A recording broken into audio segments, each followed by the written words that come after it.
Assalamu alaikum wa rahmatullahi ta'ala wa barakatuh. Tunashukuru Mwenyezi Mungu Subhanahu wa Ta'ala aliyetujalia neema yake ya kutuwezesha sisi kwenda kuipata ibada yake ya swala alasiri kwa wakati kisha kwa jamaa, na pia ametuwezesha sisi tena kurudi hapa katika muhadhara wetu. Hizo zote ni kudra zake Mwenyezi Mungu Subhanahu wa Ta'ala.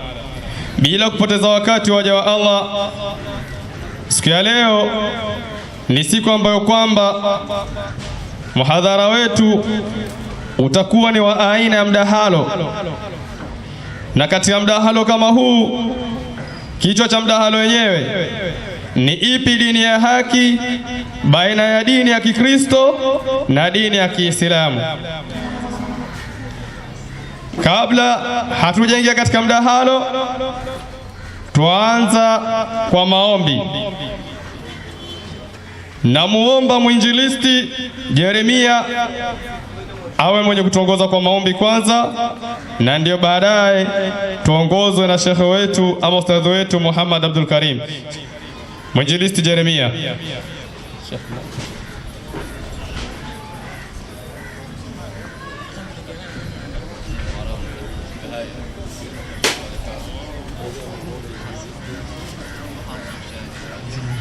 Kwa wale walio Waislamu na wasalimu, amani ya Bwana na iwe pamoja nanyi.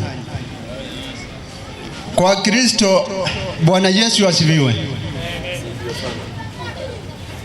Nataka manake ndio mwanzo wangu wa kuja hapa Mombasa, na ndio mwanzo wangu wa kujadili hapa Mombasa. Niongoze kwanza mjadala kwa maombi kwa upande wa Kristo, alafu mwenyekiti atasaidia upande mwingine kwa upande wa Waislamu.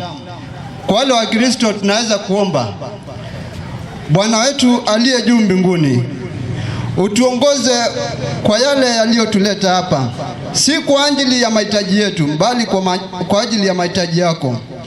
Yale yaliyotuleta hapa ni kwa ajili ya neno ulioliweka kwenye vitabu.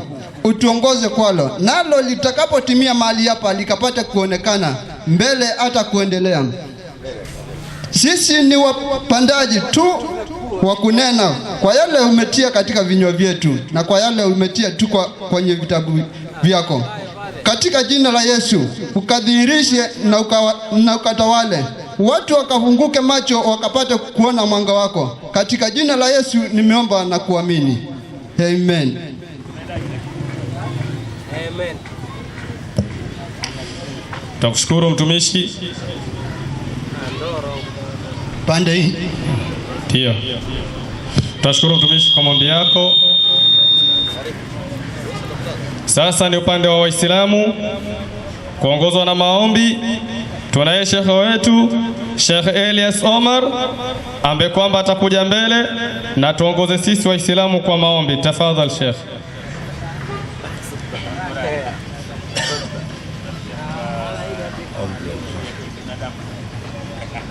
الحمد لله رب العالمين والصلاة والسلام على رسول الله صلى الله عليه وسلم. اللهم لك الحمد وإليك مشتكي وأنت مستعان، ولا حول ولا قوة إلا بالله العلي العظيم. ربنا تقبل منا إنك أنت السميع العليم، وتب علينا يا مولانا إنك أنت التواب الرحيم.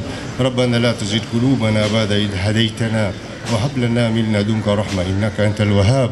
اللهم سهل لنا بما نريد ونجنا مما نخاف بفضلك يا لطيف. اللهم صرف عنا السوء بما شئت وكيف شئت، عيناك على ما تشاء قدير. يا نعم المولى ويا نعم النصير. غفرانك ربنا وإليك المصير، ولا حول ولا قوة إلا بالله العلي العظيم. وصلى اللهم على سيدنا محمد النبي الأمي وعلى آله وصحبه وسلم، والحمد لله رب العالمين.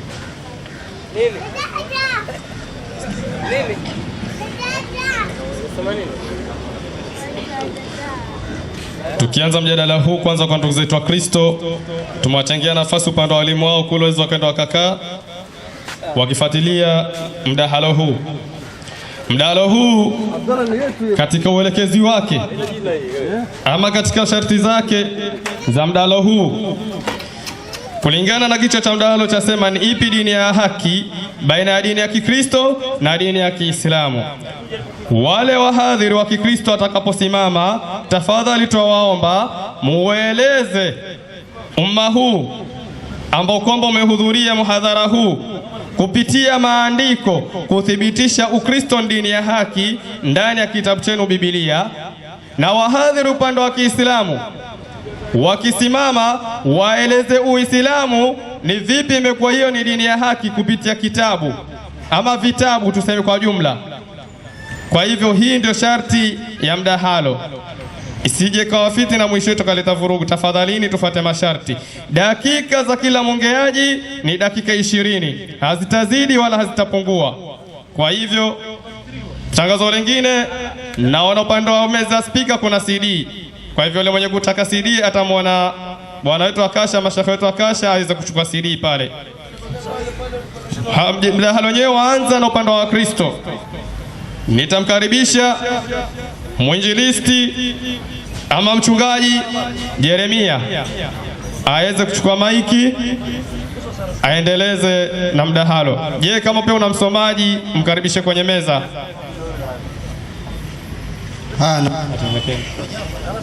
Njoo meki mbele huku. Tumia meki ya mbele. Natumia hiyo? Tumia hiyo ambayo nimeki huku kwangu hiyo. Tumia.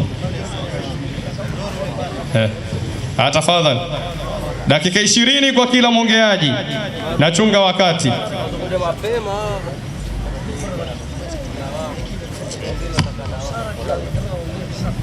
Nashukuru sana kwa mwenyekiti wa upande wa Kiislamu.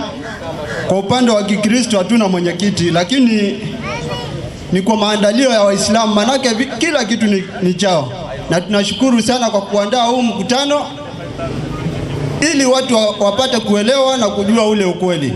Huenda sisi wa Kristo ndio hatujui ule ukweli ama Waislamu ndio hawajui ule ukweli, lakini tukisoma vitabu vitatuambia ule ukweli.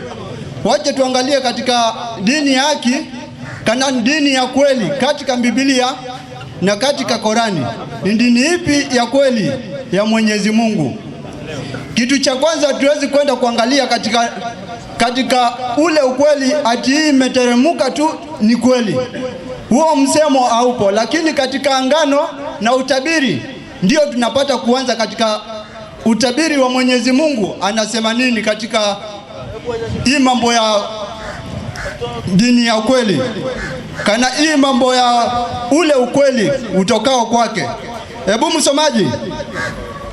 Naam. Nisomea katika Mwanzo 15:17. Twende haraka haraka. Mwanzo 15:17. 15:17. Haraka haraka msomaji. Tasoma.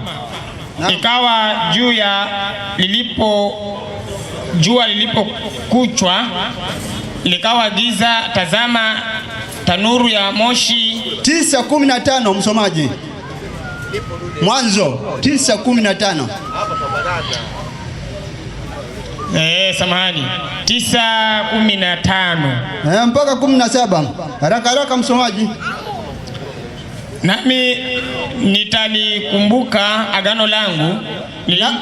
Nami nitalikumbuka agano langu. Twende kazi.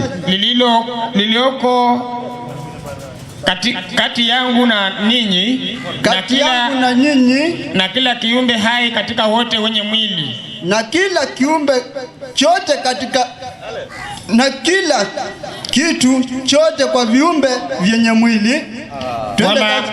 Wala maji hayatakuwa gharika tena, wala maji hayatakuwa gharika tena, kuharibu wote wenye mwili, kuharibu wote wenye mwili. Twende kazi.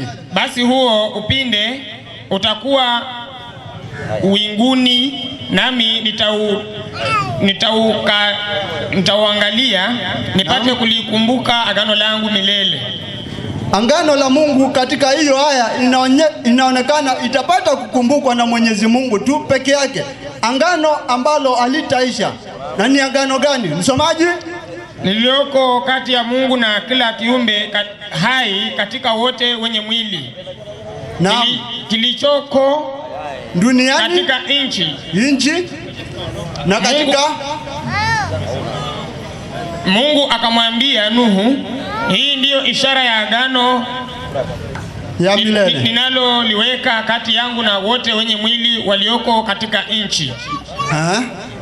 Wana wa Nuhu waliotoka katika safina ni Shem na Ham na Yafethi, na Ham ndiye baba ya... Tosha hiyo msomaji. Baada ya Nuhu kumaliza ngano yake wakati wa ngarika, tunaona alipewa, Mwenyezi Mungu alimtokea akamwambia atafanya tena angano na mambo ya ngarika nini wala chochote, mbali kuna upinde ambao atakaofanya angano nao ni upinde gani?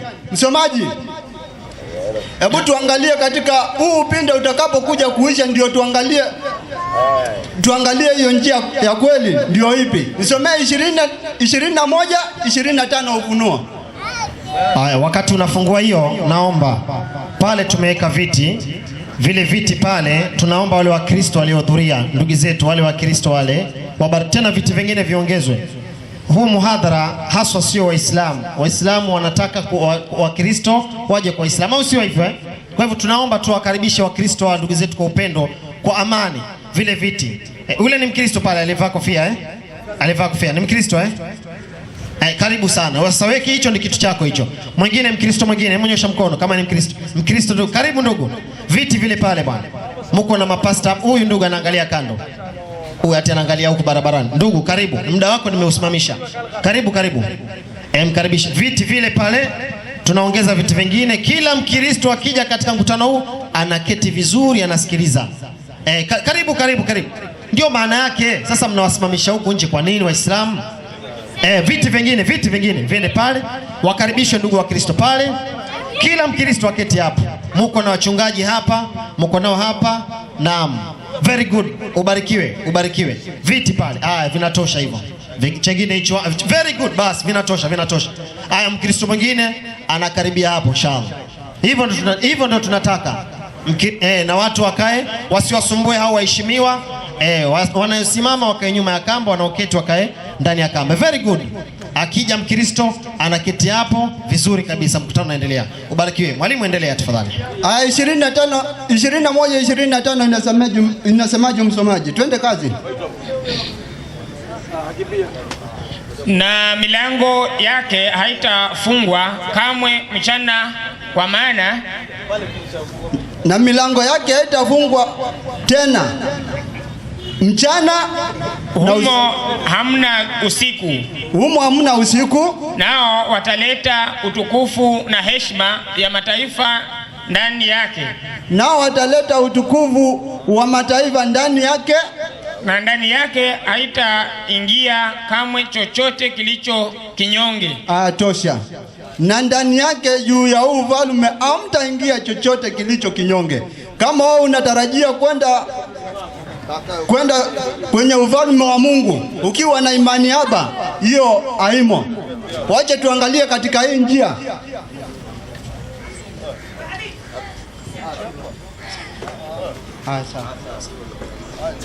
Ngoja msomaji. Naam. Ngoja kidogo, nimepata mtu wa kukusaidia. Ndio. Mwenye ataweza kusafiri na vitabu haraka. Sawa.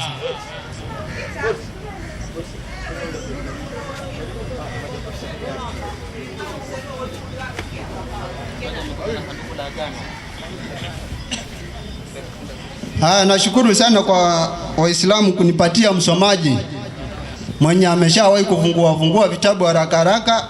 Angalie.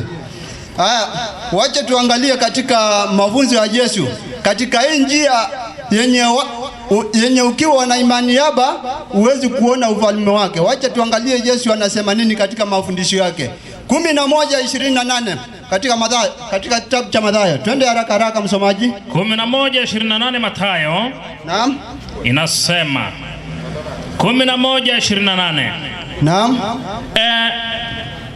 Njooni kwangu ninyi nyote msumbukao. Njooni kwangu nyinyi nyote msumbukao na wenye kulemewa na mizigo, nami nitawapumzisha. Huyo ni Bwana Yesu mwenyewe. Anasema njooni kwangu enyi mnaolemewa na mzigo, naye atapata kuwapumzisha. Malizia 29 pale. Jitieni nira yangu, mjifunze kwangu,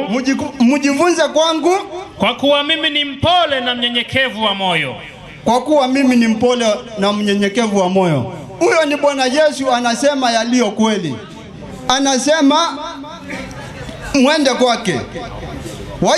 Wache tuangalie anasema mwende kwake kama yeye ni nani. Haya, safiri moja kwa moja katika kitabu cha Isaya 55:3. 55:3 kitabu cha Isaya. Haraka msomaji.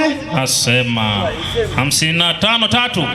Naam. Tegeni masikio yenu. Tegeni masikio yenu na kunijia. Mahali ambapo pana njia hapo. Sikieni. Na nafsi zenu zitaishi katika. Nami nitafanya nanyi agano la milele. Nitafanya agano nanyi la milele. Naam, agano na nani? Rehema za Daudi zilizo imara. Atafanya na rehema za Daudi zilizo imara. Na hii njia inaopitiwa inafanywa na rehema za Daudi zilizo imara ni za Bwana yupi? Na nani huyu Bwana anaoambiwa atakaye kuwa njia mtakaye pitia? Wache tuangalie katika kitabu cha huyu Bwana anapokuja. Anakuja vipi?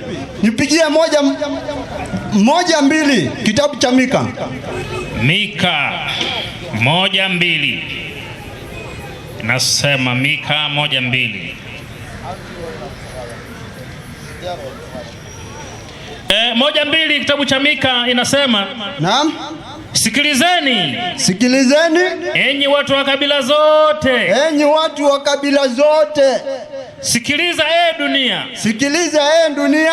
Na vyote vilivyomo. Bwana Mungu ashuhudie juu yenu. Yeye Bwana kutoka hekalu lake takatifu. Bwana kutoka hekalu lake takatifu. Kwa maana angalieni, Bwana anakuja akitoka mahali pake. Angalieni, Bwana anakuja kutoka mahali pake. Naye atashuka na kupakanyaga mahali pa dunia palipoinuka. Mwenyekiti. Na hiyo milima. Naam. Inaendelea. Na hiyo milima itayeyuka chini yake. Hata hiyo imetosha. Huyu Bwana, tunaona huyu mwenye kufanya hii njia ni Bwana, na ndiye anayekuja anapakanyaga mahali hapa. Naye huyu Bwana ni nani? Ndio sasa tupate hiyo njia yake. Haya, 13:13 Yohana. 13:13 Yohana inasema. Naam. Inasema 13:13 kwa wale wenye kuandika. Ninyi mwaniita mwalimu na Bwana. Nanyi mwanena vema. Maana ndivyo nilivyo. Basi ikiwa mimi tosha. Yesu anasema mimi ndimi Bwana. Katika huyu Bwana anasema nini? Katika kitabu cha 10:11 Yohana. Hapo tu katika Yohana 10:11. Dakika 10 zimefikia mtumishi, kwa hivyo bado dakika 10. Sawa. Mimi ndimi mchungaji mwema. Mchungaji mwema hutoa uhai wake kwa ajili ya kondoo. Mchungaji mwema hutoa uhai wake kwa ajili ya kondoo. Yesu anasema mimi ndimi mchungaji mwema. Mchungaji mwema hutoa uhai wake kwa ajili ya kondoo. Sasa katika hiyo mchungaji mwema, hebu tuangalie chini yake kidogo 12. Inasema wachungaji wengine wanafanya kazi gani?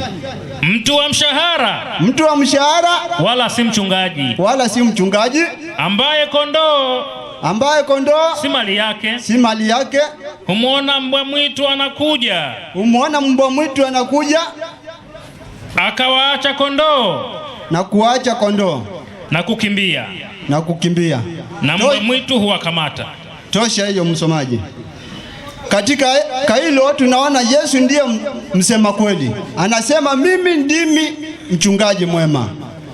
Wale wengine wote wawe akina nani wao ni waongo. Wacha tuangalie kama ni waongo ama ni kweli.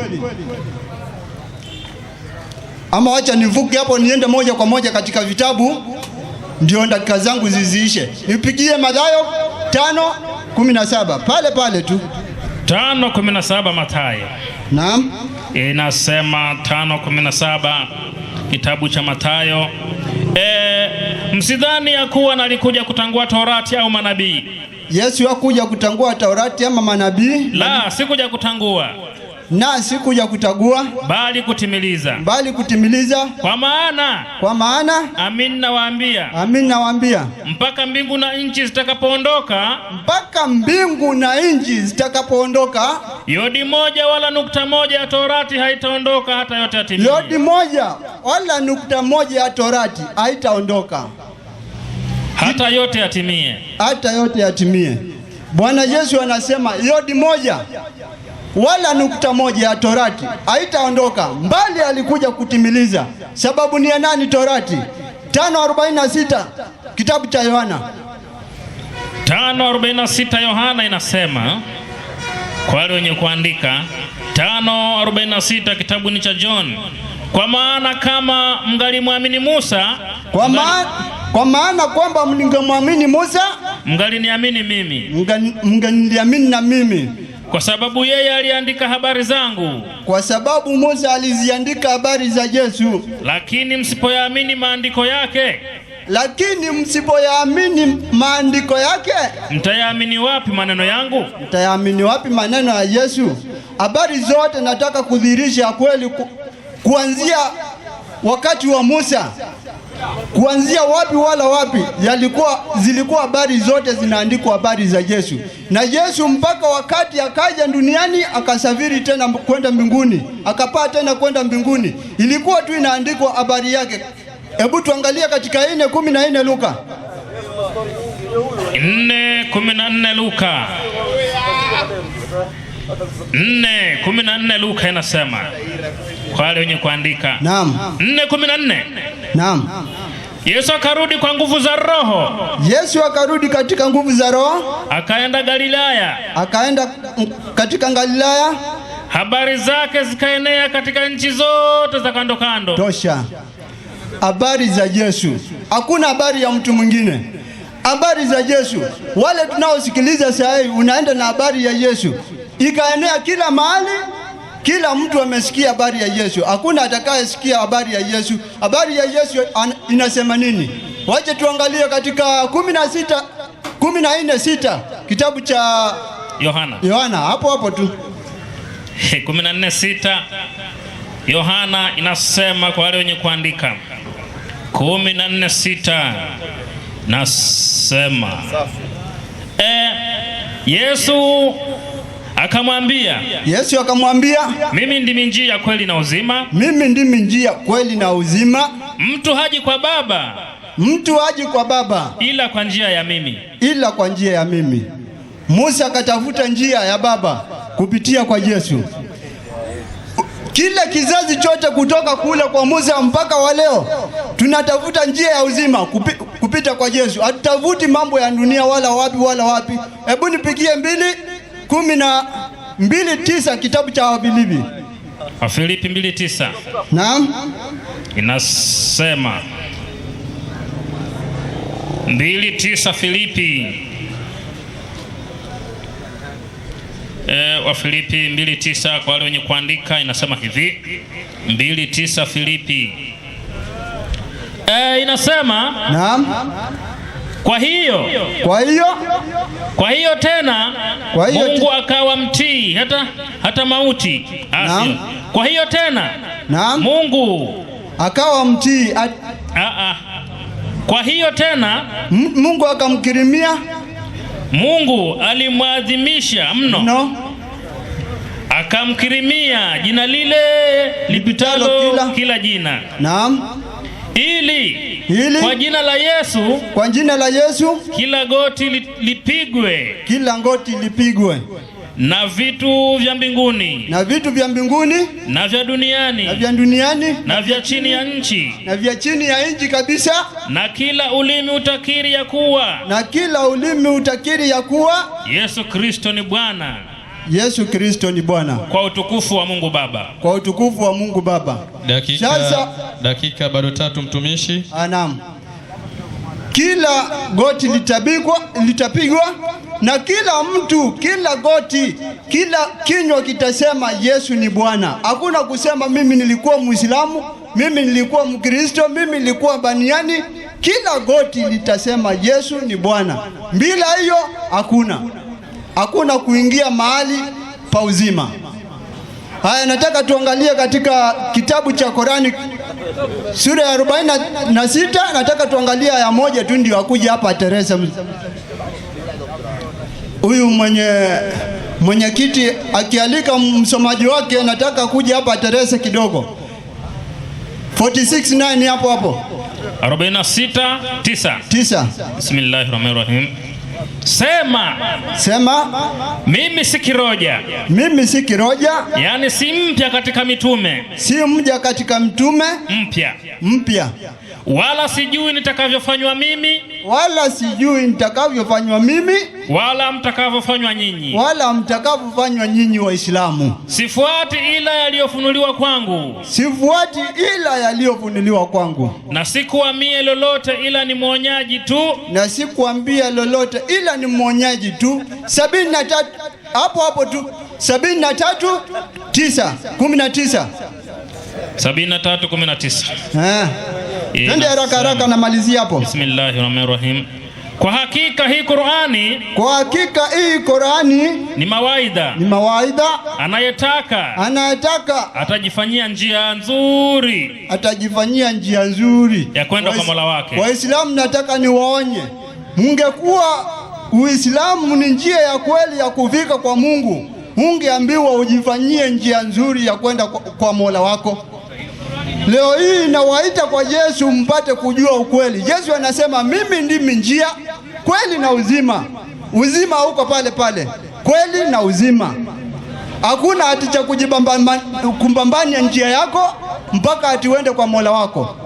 Ukweli uko pale kwa Yesu. Kama unakataa, uje hapa sasa upinge. Mwenyekiti, nafikiri dakika zangu zimekwisha.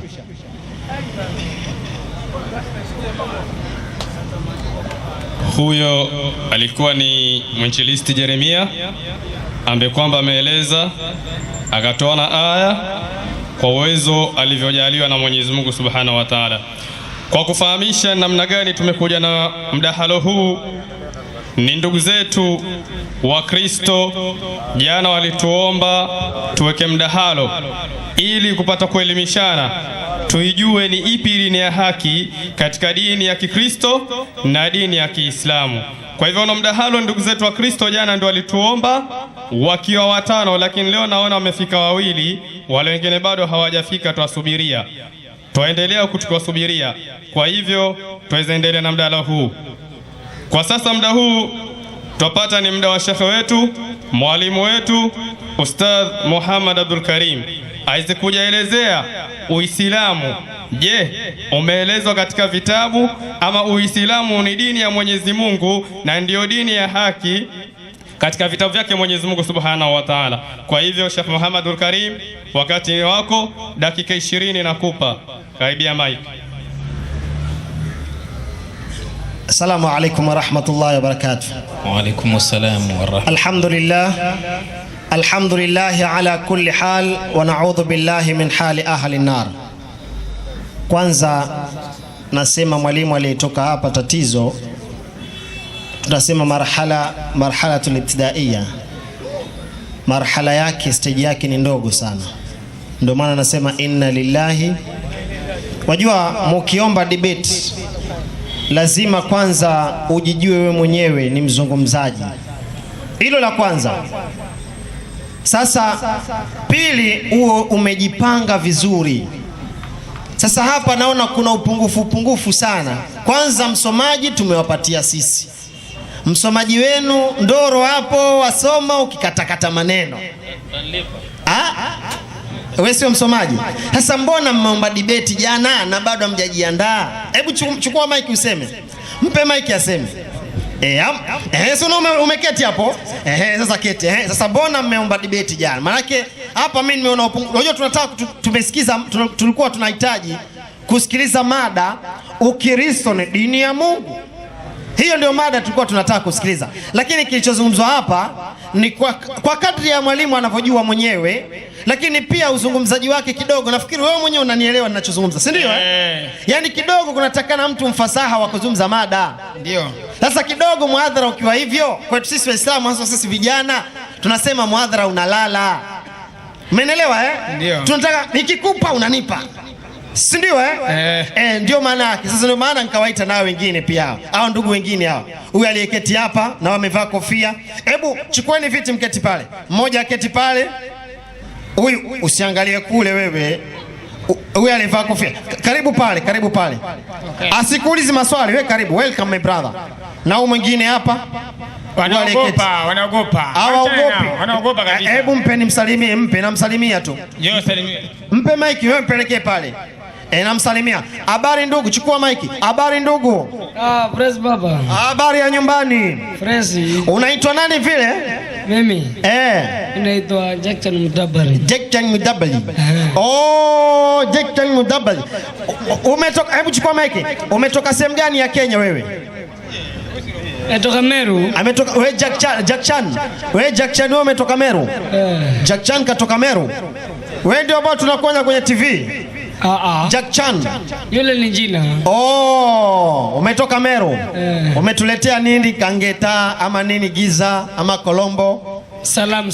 Salamu mambo ni aje lakini? Huyo anaingia mitini, huyo.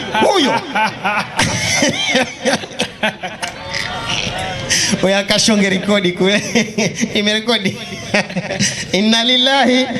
Ameniona nimeangalia kando tu akainua kamba mbio. Wewe ndugu yangu utaambiwa na Mungu ingia uzima milele, alafu ukimbie hivyo hivyo. Bahati mbaya kule kukimbia unaingia motoni. Wewe shida yako. Jackson, utaki kuzungumza na mimi? Utaki?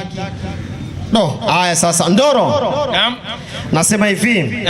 Umemsikia mwalimu Jeremia akizungumza hapa? Umemsikia? Ametoa andiko lolote kwamba Ukristo ni dini ya Mungu? Sijaona andiko. Hujaona Takbir! Wanataka wenyewe alafu maandiko hamna. Andiko lolote. Manake ndio ilikuwa debate hiyo. Sasa mimi unajua kufanya debate nataka kidogo mwalimu mwenye standard kidogo ya university hivi. Lakini bado mwalimu utaketi pale na utaniambia mwenyewe andiko Ukristo ni dini ya Mungu liko wapi? Mimi sijaliona. Ndoro umeliona? Hapana, lakini ameelezea. Yes. Sasa katika kuelezea wewe umefahamu nini? Nimefahamu kwamba Yesu ndiye anasema kulingana vile maandiko anatoa, ndiye angestahili hiyo njia ndio yeye anayo ya kwenda kwa Baba. Hiyo ndio nasikia nimeipata vizuri. Yes. Sasa njia yake inaitwaje? Nimesema njoni kwangu nyinyi wote, amewaalika. Njia yake inaitwaje? Unasikia ni njia ya kwenda kwa Baba. Ndio, ni njia ya kwenda kwa Baba. Yes. Hii ni njia ya kwenda Bamburi. Kweli uongo? Ni kweli. Iko na jina yake. Hata ukienda town pale utasikia kuna sijui Moi Avenue, sijui kuna nini. Ama uongo? Kweli. Sasa iko na jina, lakini ni njia ya kwenda Docks, ama ni njia ya kwenda Posta, ama ni njia ya kwenda Ferry. Ile njia iko na jina. Njia ya Yesu ni ya kwenda kwa Mungu safi. Inaitwaje? Amesema kweli na uzima. Akasema hivyo yeye. Kwa hivyo njia ya Yesu inaitwa kweli na nini? Na uzima. Kwa hivyo Ukristo sio njia ya Yesu. Hapo sijazungumzia, yeye mwenyewe ndiye anazungumzia mwenye mada. Mimi siko na mada jana. Mimi nimekuambia yangu ni maswali. Safi. Kwa hivyo tulikuwa tunachojadili. Kwa hivyo wewe una maswali yako kivingine. Nilikuwa na maswali peke yangu. Hao wakasema na mahadhara kesho wanataka kujadili kuhusu Ukristo ni dini na Uislamu si dini. Kwa hivyo wewe haumo. Mimi simo. Washajitoa. Takbir. Anajitoa mmoja hivi. Jana hawa walisimama pale, mmoja wao alikuwa na baiskeli anamtukana mtume. Waislamu kuna watu wanamchukia mtume. Wanamchukia. Angelikuwa mzungu wote hao wangemkubali. Wa kwanza Ndoro. Mtume Muhammad angelikuwa mzungu wote wangemkubali, lakini kwa kuwa ni Mwarabu wanamchukia. Wote walisimama pale jana. Tunataka debate. Tukawaangalia tu. Ambia kesho Sasa kila mmoja anajitoa. Ndoro, haya uliza swali lako. Sasa unataka niulize swali? Ndio. Kwa hivyo huu debate imeisha ama ni sasa kaja peke yake, hana msomaji na wenzake wote washaingia mitini. Wenzake anajadili nao kidogo, msikize kidogo, huenda kajitetea. Kwanza wewe uliza. Akaleta huo Kristo vizuri kwa kuelezea. Sasa wewe uliza kwanza. Wewe umesema una maswali? Mimi niko na maswali. Sasa uliza.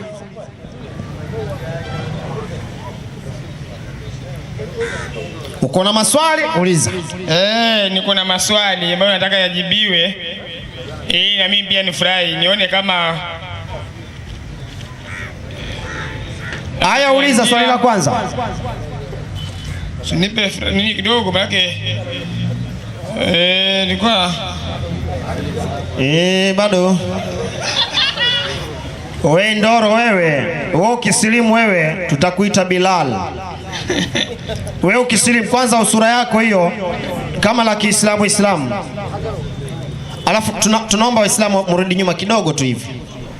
Naam. Waache kamba, yani hiyo kamba msideme. Turejee nyuma. Haya, umeona swali lako la kwanza shalipa mpemba hiki. Swali lako la kwanza.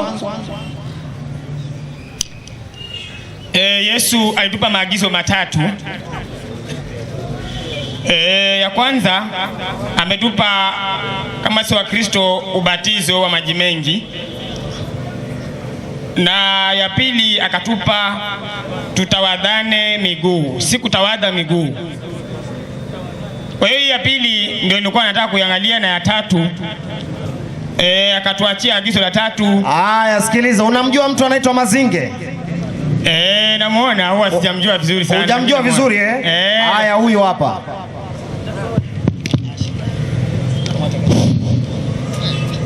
Assalamu alaikum warahmatullahi wabarakatuh. Waislamu msione nachelewa, kwa sababu nashughulikia vyombo, na inshallah tunafikia hatua nzuri, kwa sababu vyombo tunahitaji vitakosti kama 2,045. Kwa hiyo inshallah nashughulikia, na inshallah baada ya Ramadhani kuisha tutafanya muhadhara hapa tena, tutakuonyesheni kazi mlioifanya. Semeni inshallah. Maana sisi tunafanya kwa vitendo. Tutakuja kuwaonyesheni mzinga tutakayefunga hapa, na hapa tutakaa siku 14. Wiki ngapi? Hakuna tena mdalo leo hapa, tutakaa hapa wiki 2. Kwa hiyo tunakuarifuni tu, baada ya sikukuu 6 zikiisha watu wanateremsha mzigo tena hapa. Semeni inshallah. Nani na nani anasema atahudhuria kwa uwezo wake Allah? Mkono juu. Tuseme inshallah. Na wale mapasta nimeshaongea nao Dar es Salaam, nitakuja nao mapasta 3, na waliyekuwa wakiimba music watakuwepo 2. Patakuwa na raha, patakuwa hapatoshi hapa. Alafu tutaalika watu wote wanaesumbuliwa na majini yao, tutawaalika hapa, tutakuja kuwatoa free. Kama ulikuwa unasumbuliwa miaka 40, umeenda kwa mashehe, kwa maustadhi, umesomewa, imekuua nani, hapa unakuja unapata tiba free. Kama dawa utaandikiwa, utakwenda marikiti kununua mwenyewe. Hiyo ni free of charge. Tunahitaji malipo kutoka kwa Allah. Unasema unaitwa nani, jina lako? Mimi naitwa Ndoro. Ndoro, hiyo fulana uliovaa ni Arsenali. Unajua maana Arsenali? Mimi sina haja ya kujua. Ngoja kwanza. Unaweza kuvaa nguo ukao unajitukana. Ndio maana nakuuliza. Unajua maana ya Arsenal? Kama hujui wewe sema hakuna. Mimi sijui. Kwanza si mshabiki wa mpira. Kwenye hiyo logo iko pembeni hapa. Kuna chata ya nini hapa? Ndio Arsenal naona. Alafu kuna nini? Kuna chata ya nini hapa? Kuna chata 2 hapa. Asiangalia vizuri mimi. Iangalie sasa hivi, si unayo? Iangalie. Kuna chata ya nini? Kuna picha ya nini imechorwa hapo? Hiyo logo ina kama ngao, alafu pembeni kuna bunduki zimepishana.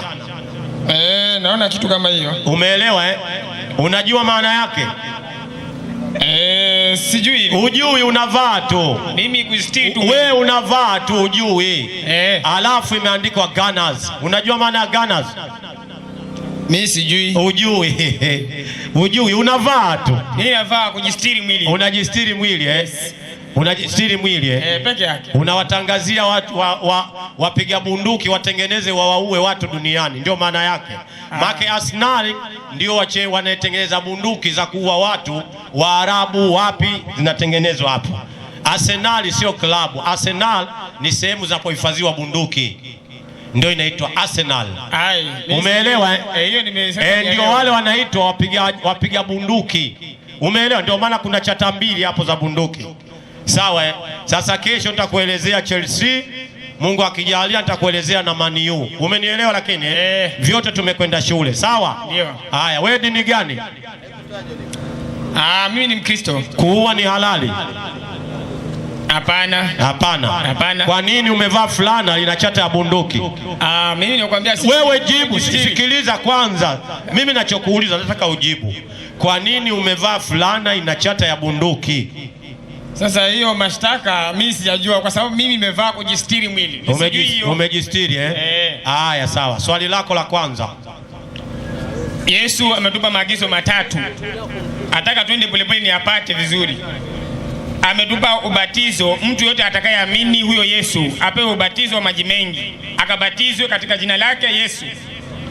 Pili, tukapewa agizo la kutawadhana miguu. Basi tunaenda moja baada ya nyingine. Sawa. Kwa hiyo Yesu ametoa maagizo, watu wafanyeje? Atakayemwamini atakapoisikia hiyo injili mahali kwa duniani wakabatizwe. Haya, sawa. Tunaomba andiko sasa, wanafunzi wa Yesu walibatizwa. Kwa sababu akitoa maagizo lazima wanafunzi wafuate. Kwa hiyo huwezi kufuata wewe, lazima waanze wanafunzi wa Yesu. Okay. Sasa swali la hayo ni mafuta. Sasa naanza swali la kwanza. Naomba andiko, ni aya gani wanafunzi wa Yesu wamebatizwa? Sitaki matatizo, nataka aya. Nakupa aya. Matendo ya Mitume 2:36. Matendo ya Mitume 2:36. Haya, soma. Matendo ya Mitume 2:36. 2:36. Kuna bwana ameniahidi, yeye ni Msomali, ameahidi kununua gari ya kufanyia kazi. Tumwombee dua, Mwenyezi Mungu amjalie. Semeni amin.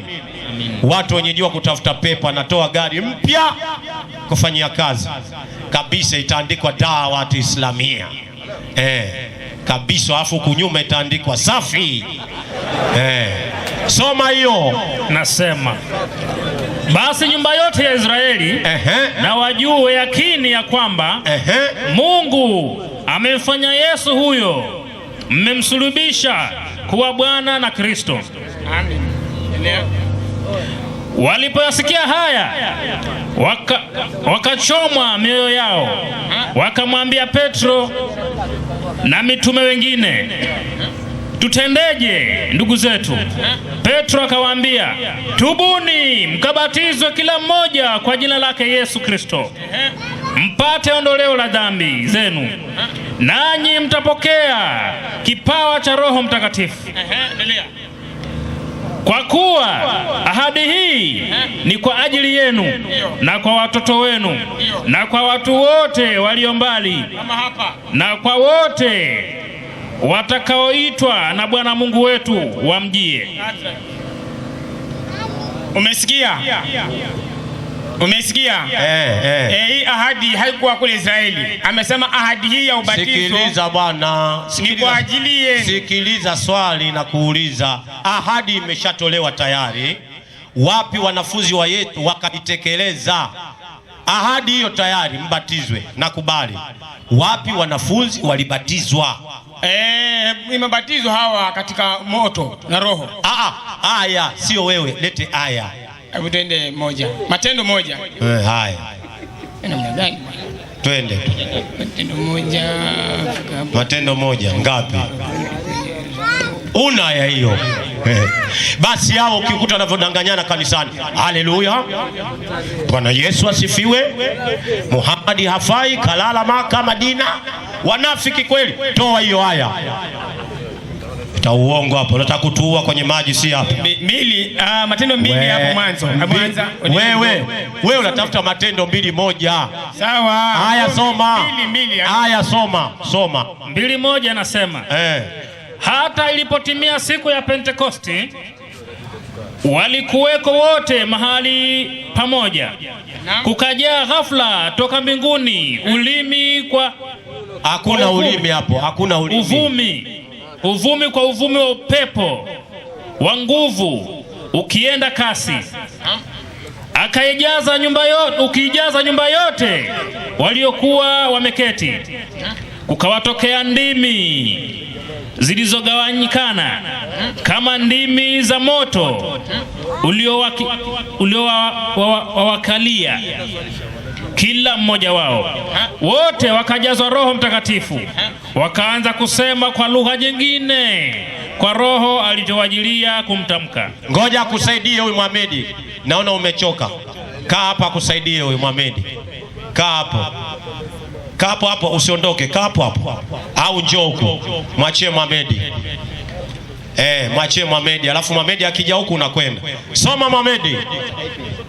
Nataka 2:1 2:1. Nasema hata ilipotimia siku ya Pentekoste. Safi. Walikuwako wote mahali pamoja. Safi. Kukaja ghafula toka mbinguni uvumi. Naam. Kama uvumi wa upepo wa nguvu ukienda kasi. Safi. Ukaijaza nyumba yote. Naam. Waliokuwa wameketi. Safi. Kukawatokea ndimi zilizogawanyikana kama ndimi za moto uliowakalia kila mmoja wao. Wote wakajazwa Roho Mtakatifu, wakaanza kusema kwa lugha nyingine kama Roho alivyowajilia kutamka. Haya mpe. Ubatizo uko wapi hapo? Sikiliza, hebu subiri. Sikiza. Hivi wewe kwa nini Kiswahili changu unielewi? Wapi wanafunzi wa Yesu walibatizwa? Sasa kuna ubatizo mara mbili. Sijakuuliza mimi mara 100. Sasa subiri. Sijakuuliza ubatizo huko mara ngapi. Ndio. Nimekuuliza hivi. Wapi andiko wanafunzi wa Yesu walibatizwa? Sawa. Mimi nami hakuna andiko kuhusu hilo. Hakuna. Lakini nataka subiri kwanza. Subiri kwanza. Subiri. Andiko la wanafunzi wa Yesu kubatizwa hakuna. Hakuna. Safi. Lakini subiri kwanza. Subiri, tunakwenda pamoja. Naam. Tunakwenda pamoja. Tumekiri kwamba andiko la wanafunzi wa Yesu kubatizwa hakuna. Hakuna kabisa. Yes. Swali B sasa. Sikiliza swali. Kati ya wanafunzi wa Yesu na wewe, nani alikuwa karibu na Yesu? Wanafunzi. Tumepata andiko, hakuna la kufanyeje? Hakuna aliyebatizwa. Safi. Kwa maji. Subiri, wewe umebatizwa? Haya, tupe andiko sasa lilowafanya wanafunzi wa Yesu wasibatizwe, wewe ukabatizwa. Sawa. Sasa sasa mimi nataka andiko. Mimi nitakupa andiko. Haya, toa. Kabla sijakupa andiko, tunaangalia. Yes. Sasa hapa wakina Petro walikuwa waambiwa wapande chumba cha juu. Baada ya Yesu Kristo kufa na kupaa kule mbinguni alipopaa Galilaya mara ya mwisho, waliambiwa wakae chumba cha juu mpaka Roho atakapowajia. Huyo ndo atawatia katika kweli yote, wataongozwa kuanzia hapo kwenda katika Injili ulimwenguni kote. Kwa hiyo kuna maagizo kwa hayo, na huo ndio ulikuwa ubatizo wao wa Roho. Ndio maana hakubatizwa kwa ubatizo wa maji mengi. Lakini sisi tutabatizwa kwa maji mengi. Si unaona sasa umefafanua. Hiyo ni kweli. Kwa hiyo wao walibatizwa kwa Roho. Yes. Nyinyi mmebatizwa kwa nini? Tutakumiwa maji ndio Roho Mtakatifu ndio aje. Baada ya kubatizwa Roho Mtakatifu anakuja. Sasa si hivyo, mimi nilikuwa sijui. Yes. Nilikuwa sijui sasa. Unaona hiyo? Kwa hiyo umemtaja Petro ndio akafanyeje? Petro? Nimemtaja kwa sababu ndiye mtu wa kwanza kuzungumza. Safi. Unajua kama Petro ni shetani hujui? Mimi nakusema hivi. Sikiliza swali. Wewe mbona nikikuuliza unajifanya bubu? Unajua kama Petro ni shetani au hujui? Kitu nataka kujue. Sikiliza. Nakuuliza wewe, sio kitu natakana nijue mimi. Nakuuliza wewe. Unajua kama Petro ni shetani hujui? Mimi naweza kupinga hiyo. Napinga Shetani hawezi kuingia kwa Petro. Subiri kwanza. Aliingia, inaweza kuingia kwangu hata leo, hata kwako pia. Sawa. Kwa hiyo ni kawaida. Wewe na Yesu. Kwa hiyo naamini pepo inaweza kuingia mtu yoyote hata leo. Na hiyo si shida. Safi. Yes. Wewe na Yesu anayesema kweli nani? Yesu. Yesu akisema Petro ni shetani, kataa utaamini? Alisema hivi. Jibu swali. Yesu akisema huyu Petro ni shetani, wewe utamwamini Yesu, utapinga? Naweza kusikiliza mahusia yale. Jibu. Lazima niangalie. Subiri. Hata mimi leo baba akiniita mimi shetani, lazima angalie ni kitu gani ambacho kinifanya leo ameniita shetani. Yes. Sasa subiri kwanza. Naam. Baba yako akikuita we shetani, yes, utapinga, utakataa? Mimi kwanza anajua siku zote kwamba mimi si shetani. Lakini kuna kitu fulani kinafanyika leo, nikamkosea baba yangu, akaniona mimi shetani.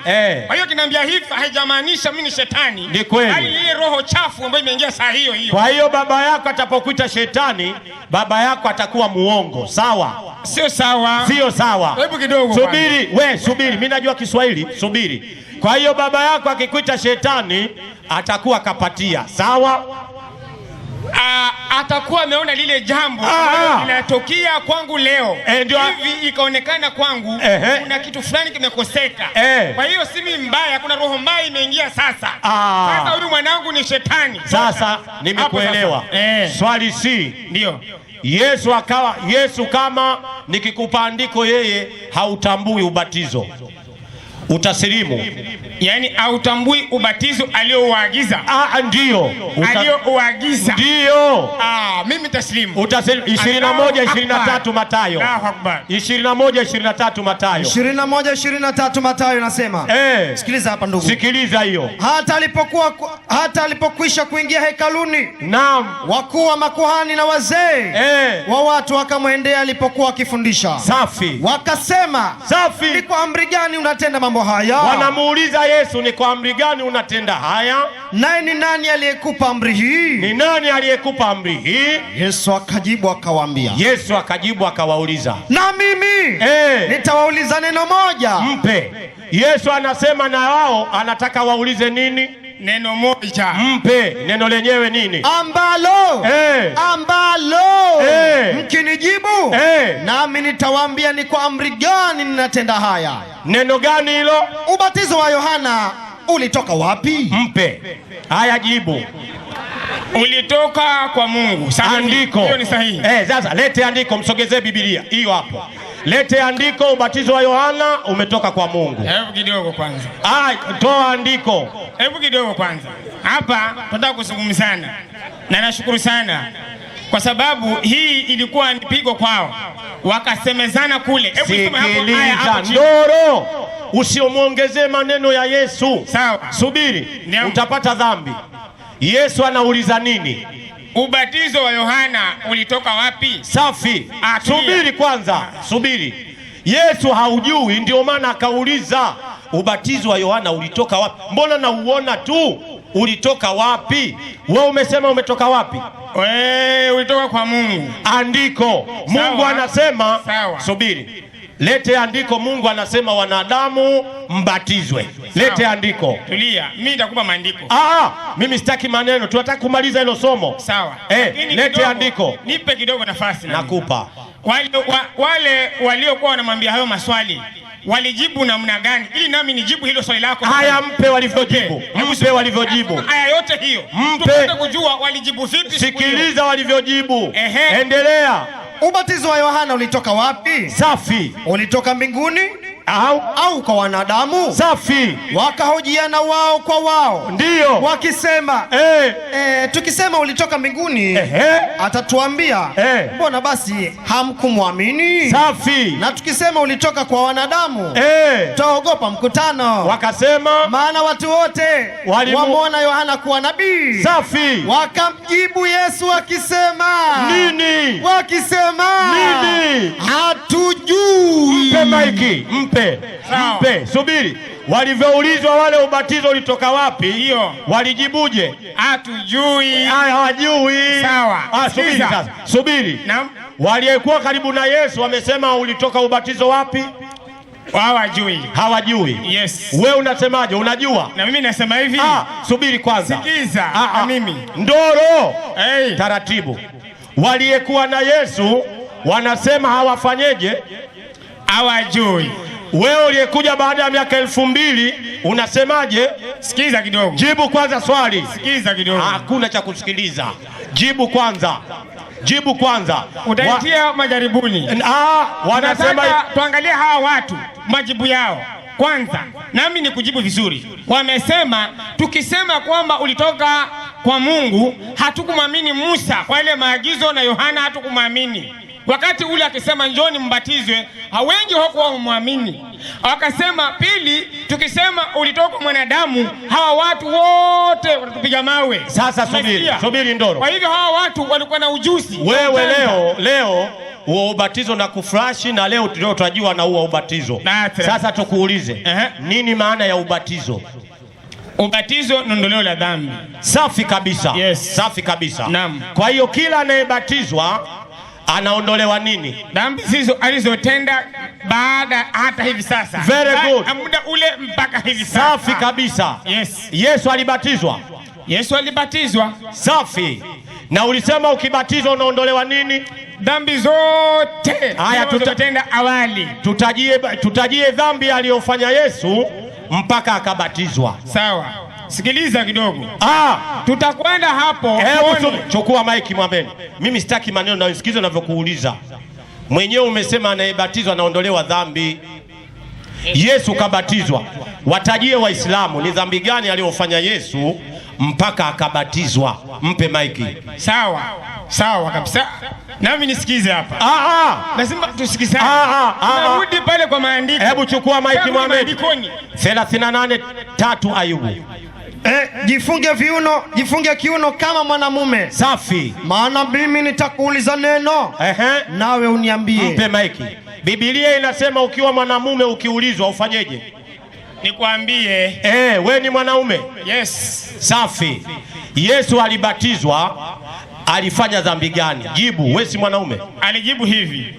Nakujibia majibu aliyojibu. Subiri. Sawa, na nimekujibia Yesu aliyosema. Niongezee. Sasa mimi nikiongezea nitakuwa mkosani. Tunafuata mwalimu alivyosema. Yesu mwenyewe kasema hivi, inabidi mimi unibatize ili maandiko yatimie yote. Torati itimie yote. Hivi kusema hakutaka abatizwe kwa sababu ya dhambi, lakini alibatizwa kwa sababu ya Torati. Lete andiko hilo.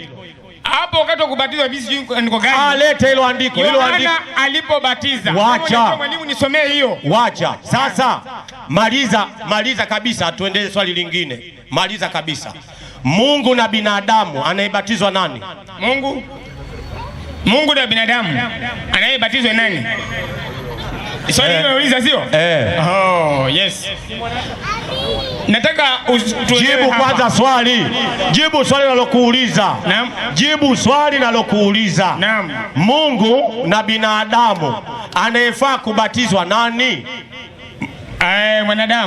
Mwanadamu. Yeah. Yesu alibatizwa? Ndio. Ni mwanadamu. Asa, jibu kwanza swali. Jibu kwanza swali. Jibu swali. Hili swali naweza kulijibu. Kwanza jibu swali. Na ni rahisi sana. Rahisi na kuuliza wewe. Linataka hekima. Linataka hekima kweli? Yes. Hiyo linataka jibu swali. Linataka hekima kweli? Ndio. Yesu alibatizwa? Nakubali kabisa. Alibatizwa? Ndio. Kati ya Mungu na binadamu anayebatizwa nani? Nimekwambia mwanadamu. Kwa hiyo Yesu alivyobatizwa alikuwa nani? Mwanadamu. Unaona hiyo? Ndio maana akafanyeje? Alibatizwa. Very good. Sawa kabisa. Tumemaliza. Lakini subiri kwanza.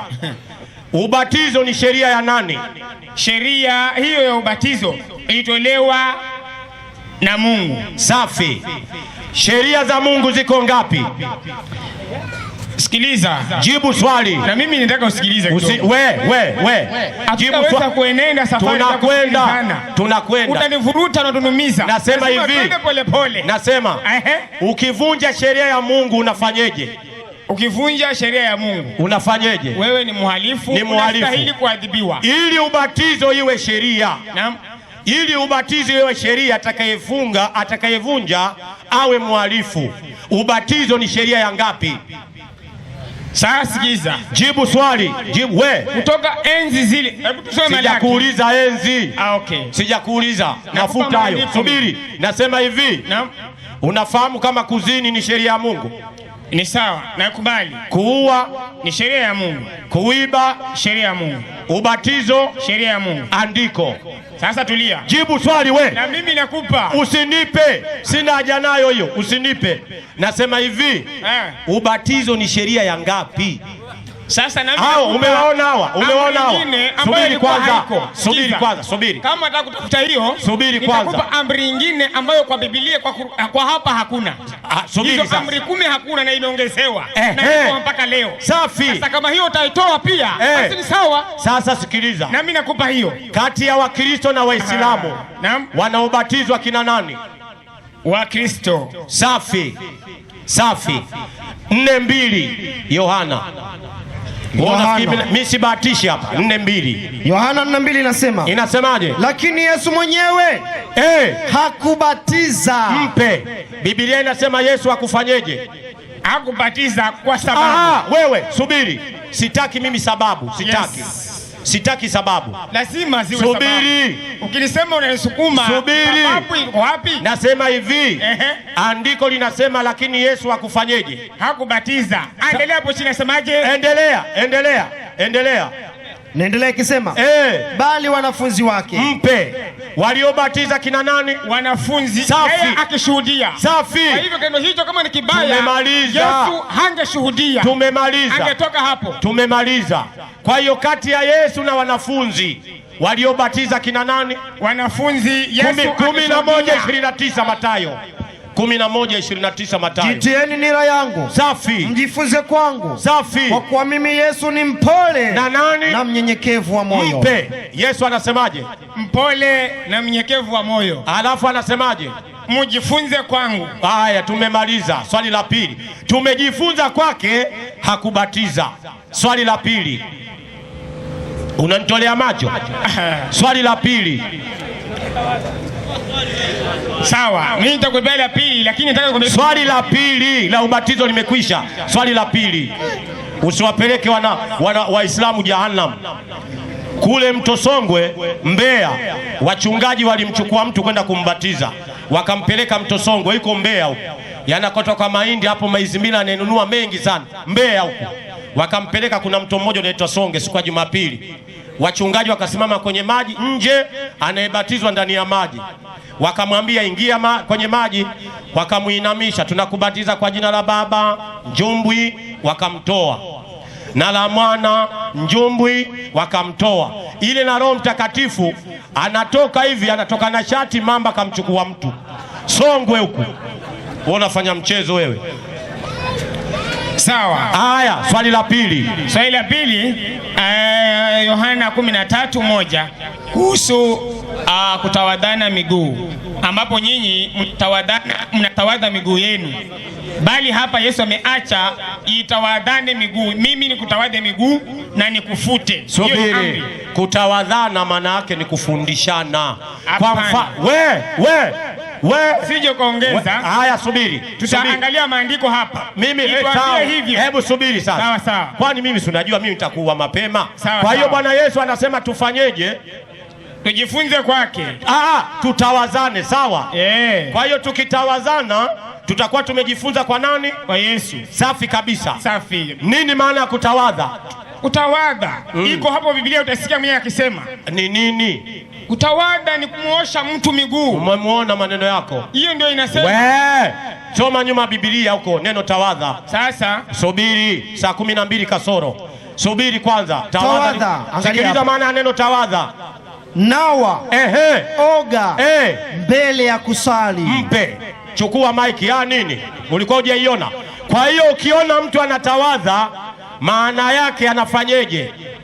Hebu kidogo kwanza. Wewe usitikise kichwa, mimi sijakubatiza. Hii ni neno. Subiri, hebu subiri. Huyu jamaa anatafasiri hiyo neno kutawadha.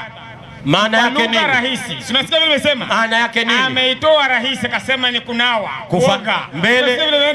Mbele ya sala. Unasikia? Subiri basi. Subiri. Kutawadha, uweze kumkuta mtu yuko hotelini ananawa mikono anataka kula, ukasema yule anatawadha. Sikiliza vizuri. Tawadha ni neno special linayotumika sehemu maalum. That's right. Umeelewa? Yes. Biblia inasema tawadha maana yake unaoga, unatawadha mbele ya nini? Ya sala. Kwa hiyo ukiona mbele kuna sala, inabidi ufanyeje? Tawadhi. Very good. Yes. Kati ya Wakristo na Waislamu wanaofanya hivyo kina nani? Tulia. Jibu swali. Mimi nataka nitalijibu ile swali. Jibu kwanza. Jibu kwanza. Jibu kwanza. Kabla hawajaswali wanayetawadha Wakristo, Waislamu. Nataka urudie kidogo. Tafsiri ya neno tawadha. Jibu kwanza. Tafsiri hapa. Jibu kwanza swali. Lakini Yesu hakuipeana vile anapeana hapa kwa tafsiri. Nataka tusome Yesu vile anasema kwanza, alafu utafasiri tunatafasiri leo. Mimi na wewe tunaweza kutafasiri hiyo. Lakini ile ambayo Yesu amesema tunataka tusome tuipate vizuri sote. Hebu isomwe. Haya, mpe. Yohana 13:1. Haya. Inasema hivi. Basi kabla ya sikukuu ya Pasaka, Yesu hali akijua ya kuwa saa yake imefika atakayotoka katika ulimwengu kwenda kwa Baba,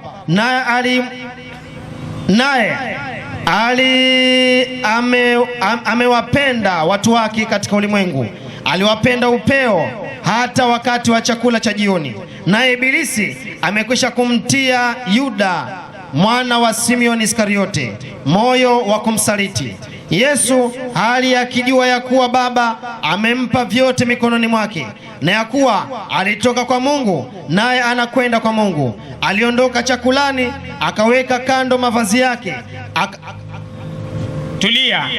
Nataka tupate hii picha vizuri. Yesu akaondoka chakulani, akaenda akavua nguo zake kama vile ulivyo wewe ukavua zote hizo. Tuendelee tusikie. Hebu subiri. Kwanza maneno ya kuvua nguo zake amna. Wewe si ndio umesoma hapo? Subiri kwanza. Usibishane na mimi. Hiyo kuvua nguo zake hakuna hapo kwa Biblia. Akaweka kando nini? Mavazi yake. Yesu alikuwa avai nguo moja. Yesu alikuwa avai nguo moja. Sawa. Haya, endelea. Wacha kuongeza wewe. Wewe vipi? Aliondoka chakulani, akaweka kando mavazi yake. Safi. Akatoa kitambaa. Safi. Akajifunga kiunoni. Mpe maiki. Akachukua kitambaa akajifunga nini? Kiunoni. Kwa hiyo wakati anajifunga kitambaa kiunoni, alikuwa na nguo, alikuwa hana? Sawa, alikuwa nazo. Kwa hiyo alikuwa na nguo nyingi Nimekubali. Uishie hapo kusema alivua nguo. Haya, mpe huyo. Alibadilisha nguo zake. Mpe, ukusema alibadilisha. Nakwambia alibadilisha nguo. Ulisema kavua. We, ukusema kabadilisha. Waislamu alisema kabadilisha. Ulisema kavua. Mimi nikashtuka kwamba mtume wa Mungu hawezi kukaa uchi. Kubadilisha na kuvua ni kitu kimoja. Ni tofauti. Sikiliza. Haya, kaa, endelea. Kisha usije ukavua nguo hapa Kisha akatia maji katika bakuli, akaanza kuwatawadha wanafunzi miguu. Mpe maiki. Kazi tunaanzia hapo sasa. Yes. Akatia maji katika bakuli. Kwenye bakuli akaanza kuwatawadha wanafunzi nini? Wake miguu. Swali, unapoanza kula unatumia nini? Mkono. Kwa nini kawatawadha miguu? Sawa. Nini sawa? Hii ni sala alikuwa anaitoa kwao. Kwamba agizo pia. Kwamba kielelezo amewafanyia hii miguu lazima ioshwe. Ala. Kwa hiyo anawapa kielelezo cha kuosha nini? Miguu. Mpe huyo. Na kuifuta kwa kile kitambaa alichojifunga. Safi. Hivyo iwaja kwa Simeoni Petro. Safi. Huyo akamwambia, sawa Bwana, wewe wanitawadha miguu mimi? Mpe. Huyo anayeuliza nani? Petro. Kwamba Bwana wewe unanitawadha nini? Huwezi kunitawadha miguu mimi. Sio huwezi. Amesema hakuna uwezi hapo. Kasema Bwana wewe wanitawadha miguu mimi. Hakuna uwezi hapo. Sawa. Wewe soma na Biblia, mimi nitakonfirm kwenye kompyuta yangu. Mpe huyo. Yesu akajibu akamwambia, nini? Nifanyalo wewe hujui sasa, bali lakini utalifahamu baadaye. Safi. Petro akamwambia, safi, wewe hutanitawadha miguu kamwe. Mpe. Petro sasa anakataa, hatotawazwa nini? Miguu kamwe. Maana yake nini? Hiyo ni katakata. Ni never. Sawa, mpe huyo.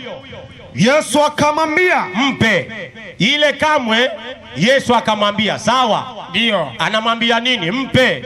Kama nisipokutawadha huna shirika nami. Mpe. Anayo. Kwa hiyo Yesu anamwambia ukikataa kutawadha huna shirika na nani?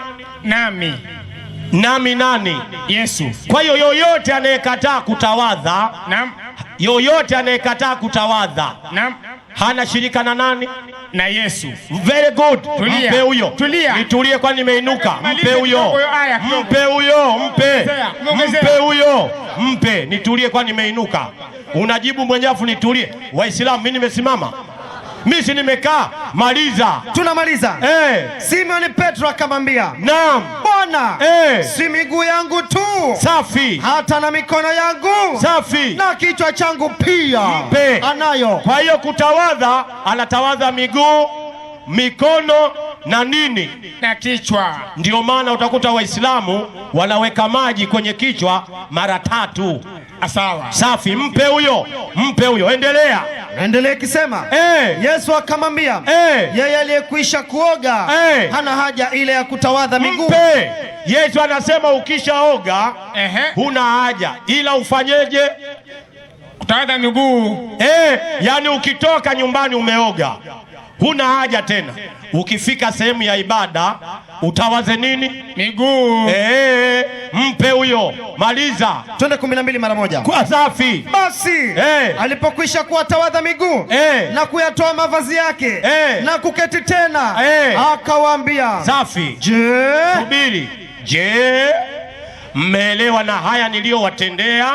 Mmeelewa na haya niliyowatendea? Nifuatishe. Mimi ni mwalimu na Bwana, nyinyi mwaniita mwalimu na Bwana. Safi. Endelea. Nanyi mwanena vyema, maana ndivyo nilivyo. Safi. Basi ikiwa mimi niliye Bwana na mwalimu, safi, nimewatawadha miguu, safi, imewapasa vivyo kutawadhana miguu ninyi kwa ninyi. Kwa sababu gani? Kwa kuwa nimewapa kielelezo. Mpe.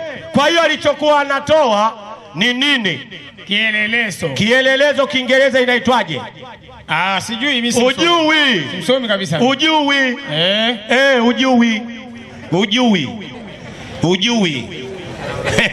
Ujui maana kielelezo? Kielelezo mimi najua. Ni nini? Kiswahili najua. Si msomi wa Kizungu bana. Sawa. Yes. Kielelezo maana yake nini? Ni kama kumwambia hii ndio njia ama njia ambayo mtakaoifanya. Takbir. Yes. Kwamba hii inawapeni kielelezo, ndio itakuwa ni njia mtakayo endelea kuifanya. Yani subiri. Hiki ni kielelezo, kutawadha miguu, mikono na nini? Na kichwa. Ndio kielelezo. Sasa swali, tulia hapo hapo. Mkristo na Muislamu anayetawadha miguu, mikono na kichwa ni nani? Sikia kidogo. Chukua ni ishi hapo hapo. Ushindwe kwa jina la Paulo. Shindwe kabisa. Unatikiza kichwa, unafikiri nitakulea mimi hapa? Hapa mimi sikwachi. Hapa uachwi. Achwi mtu. Ndio maana Waislamu wote wanamwamini Yesu, kwa sababu alikuwa Muislamu. Yesu anatoa mafundisho ya kutawadha. Ndio maana Waislamu wanatawadha mikono, kichwa na miguu. Hiyo ni faradhi, vinavyofuata vyote ni sunna. Wa idh qala Isa ibn Maryam ya bani Israila inni rasulullahi ilaykum musaddiqan lima baina yadayya min at-taurat wa mubashira bi rasuli ya'ti min ba'di ismu Ahmad. Kwa hiyo Yesu na Muhammadi ni mtu na ndugu yake na dini yao moja, na wote walikuwa mitume wa Mungu. Na ukimkataa Yesu you can go to hell, kwa sababu alikuwa ni Muislamu. Hatuna matatizo. Ndio maana Waislamu hatubatizwi, kwa sababu mafundisho ya kubatizwa hakuna duniani. Mungu hawezi kutuletea ibada za kipuuzi za kubatizwa. Hebu mpe maiki nimuulize swali moja. Subiri hapo hapo. Wewe una mama? Yesu alikuwa na mama? Mama yake Yesu alibatizwa? Sema ndio, ni kudai haya. Ukisema ndio na kudai haya. Mama yake Yesu alibatizwa? Nimekwambia kuna ubatizo mara mbili. Jibu. Hiyo hutaki kuamini. Subiri kwanza. Wewe na mama yake Yesu, aliyemzaa Yesu nani? Aliyemzaa Yesu? Mama yake si mimi mzaa. Kwa hiyo wewe na Yesu na mama yake Yesu, anayemjua zaidi Yesu nani? Unatabasamu Unaona unavyofurahi Takbir. Tumemaliza hiyo tumemaliza. Ndiyo maana Mtume na alivyokuja akatuambia katika Qur'ani 5:6. Piga hiyo. Uona fanya mchezo. Piga hiyo 5:6. Al-Karim. Safi. Bismillahirrahmanirrahim. Naam. Enyi mlioamini. Sikiliza maneno hayo. Enyi mlioamini. Mnaposimama ili mkasali. Basi osheni nyuso zenu. Onyesheni nyuso zenu. Na mikono yenu mpaka vifundoni. Umeona ile kwenye Biblia Yesu anasema na mikono, na Qur'ani inasema na mikono yenu mpaka kifundoni Na mpake vichwa vyenu. Nini? Na osheni miguu yenu mpaka vifundoni. Unaona ile maji ile pakeni kwenye kichwa Yesu na Muhammad anasema mpake maji na muoshe miguu yenu.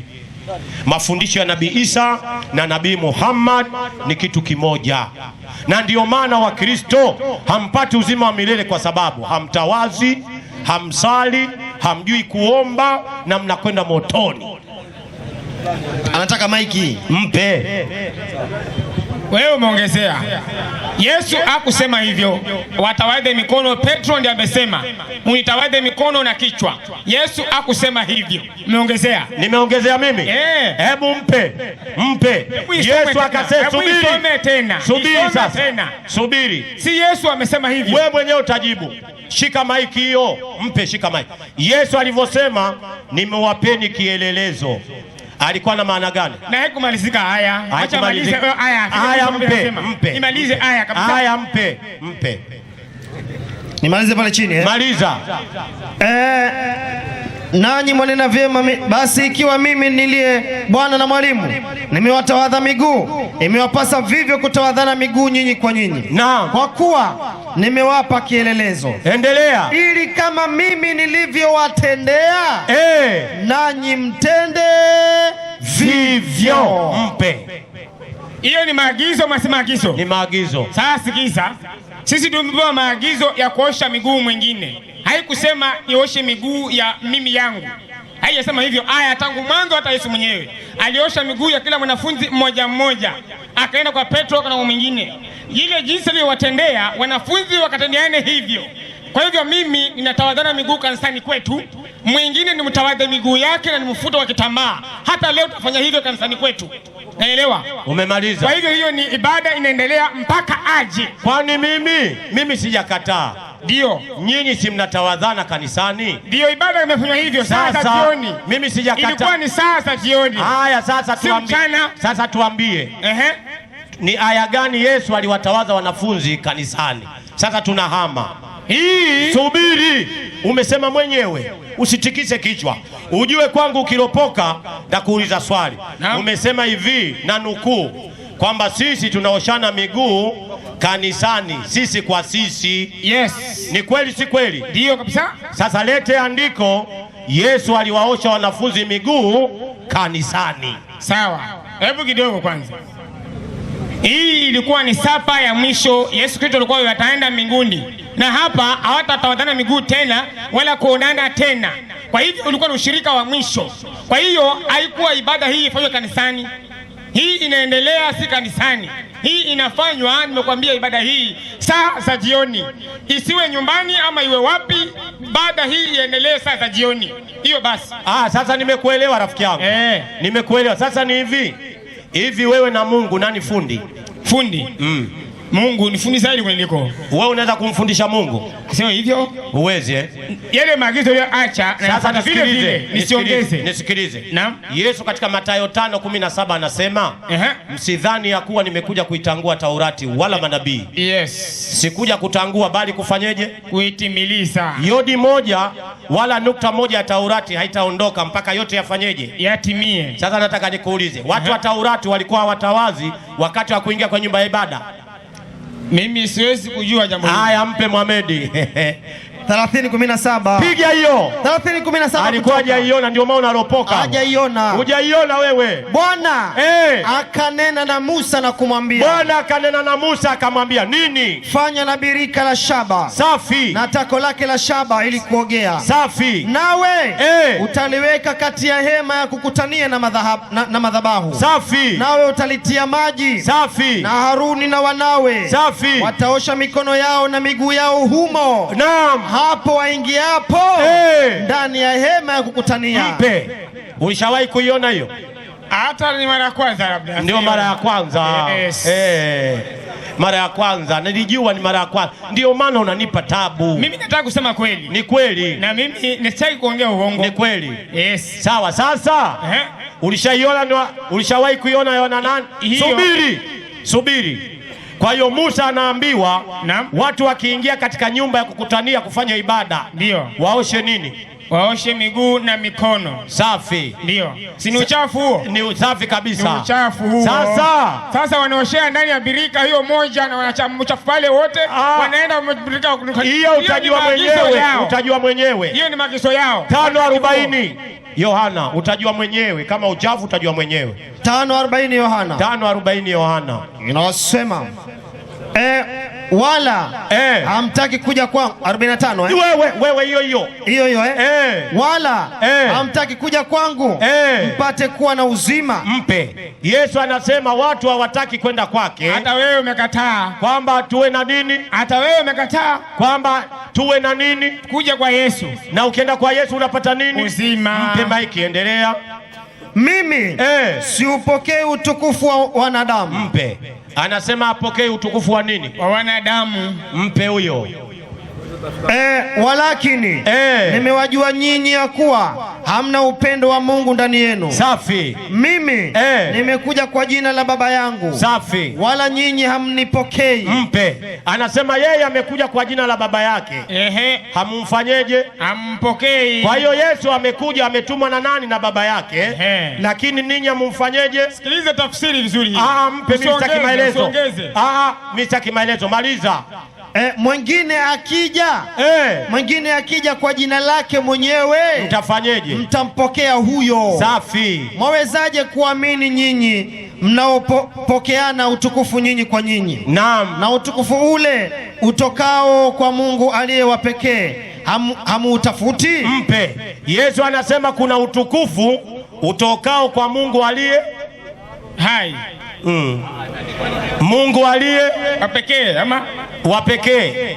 Ina maana kuna Yesu na Mungu aliye wa pekee. Mpe huyo. Maliza. Msidhani kwamba mimi nitawashtaki kwa Baba. Mpe. Yesu anasema usidhani kwamba Yesu atatushtaki kwa nani? Kwa Baba. Mpango huo hana. Mpe huyo. Yuko anayewashtaki. Mpe. Yupo atakaye tufanyeje? Tushtaki. Mpe. Maliza. Ndiye Musa. Mpe. Kwa hiyo wanadamu wote watashtakiwa kwa Mungu na nani? Na Musa. Kwa nini Musa atushtaki? Sikia. Jibu swali. Kwa nini Musa atushtaki? Sikia kidogo. Tuko katika maelezano hapa. Nimekuambia Yesu alisema nimekuja kwa jina la Baba yangu. Umeipata hiyo kwanza? Kwa hivyo jina la Baba ni gani? Unaniuliza mimi? Sasa usijaze. Yeye mwenyewe amesema mimi nilikuja na jina la Baba yangu. Huko unasoma vizuri. Kwa hivyo jina la Baba ni Yesu. Umenisikia hiyo? Jina la Yesu ni nani? Sasa jina la Baba ngoja. Wewe umesikia? Subiri kwanza. Wewe Mohamed, ulishawahi kuona mpya hiyo? Mpya jina la Baba ni Yesu. Jina la Baba ni Yesu. Hiyo mpya hiyo. Mpya. Zaburi 13:88. 13:88. Wewe jina la Baba ni Yesu. Zaburi. Wajue 83:18 Zaburi. Wajue ya kuwa wewe uitwae jina lako Yehova. Mpe. Huyo ni nani? Ni jina la Mungu. Nani? Yehova. Yehova ndio Yesu? Hapana. Haya, toa maiki. Tatizo lako wewe. Subiri kwanza. Tatizo lako wewe unalopoka. Yaani wewe unadandia gari kwa mbele, utaumia. Wapi? Wapi sasa? Wewe leo jina la Baba ni Yesu. Yesu amesema nimekuja na jina la Baba yangu. na nyinyi hamnipokei. Kwa hivyo jina la baba yake ni gani? Ni nani? Ni Yesu. Ni Yesu. Yes. Kwa hiyo jina la baba yake ni nani? Yesu. Na huyo anaosema ni nani? Nani? Huyo anaosema. Sasa subiri kwanza. Subiri kwanza. Subiri kwa. We. Subiri kwanza. Jina la baba yake ni nani? Ni Yesu. Kwani jina lingine? Sawa. Na huyo anaosema ni nani? Ni Yesu. Sema amekuja na jina la baba yangu. Mimi baba yangu anaitwa Piru. Sikiza. Nije hapa nami niitwe Piru. Kwa hivyo hilo la baba niko nalo hapa. Piru. Kwa hiyo Mungu, hiyo ndo tafsiri ya halali. Nimekuelewa. Ongeza sawa. Nimekuelewa. Nimekuelewa. Kwa hivyo jina la Mungu ni Yesu. Umeelewa? Wewe Mohamed ulikuwa umeelewa. Ana maana hivi, mimi ni Mazinge. Sasa nazaa mtoto. Ndio. Yule mtoto anaitwa Mazinge. Ndio. Alafu anakutana na watoto, anaambia nimekuja kwa jina la baba yangu Mazinge. Ina maana kuna Mazinge mtoto na Mazinge baba. Sawa Sawa Sikiza kidogo. Hapana kidogo. Hapana Sikiza tafasiri hii vizuri. Tafasiri vizuri. Nimekuja na jina la baba yangu. Wewe ni Mazinge.